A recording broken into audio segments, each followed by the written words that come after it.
আজকের ভিডিওতে আমি রোমে প্র্যাকটিস করানো শিখাইতেছি। লাভবাট ও কোকাটেলটা মোটামুটি আসে, কিন্তু ওই লটিনোটা এখনো আসা শুরু করে নাই, বাট আসবে।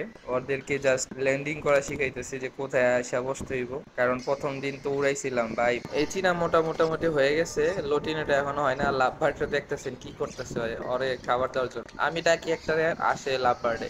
লাভবার্ডটা মোটামুটি ড্যাম বেশি হয়, আপনারা চাইলে লাভবার্ড ট্রাই করতে পারেন। কোকাটেলও হয়, বাট কোকাটেল গুলো আর কি লং ফ্লাই করে, আর লাভবার্ড গুলো কাছাকাছি থাকে। এই যে দেখুন একটা একটা করে আসতেছে, আর আমি ওদেরকে খাবার খাওয়াই দিতেছি। লাভবার্ড আসছে ফার্স্টে, তারপর আসছে এটা, এখন আসবে আমাদের লটিনো। ওই যে ওইটা পিছনেরটাও আসবে, দেখতে থাকুন। এই যে লাভবার্ডটা, কোকাটেলটাও আসতেছে, মানে সিরিয়ালে এক এক করে আসতেছে। প্রায় খাবারটা খাওয়া শেষের দিকে, তাই আর কি দেখছেন খাবার খাওয়ানো শেষ হওয়ার পর ওরা নিজ নিজ জায়গায় চলে গেছে। আমার প্র্যাকটিস গুলা কি ঠিক মতো হইতেছে কিনা, আপনাদের কাছে কি মনে হয় আমাদের কমেন্ট বক্সে জানাবেন। আমি আপনাদের কমেন্টের জন্য অপেক্ষা করব।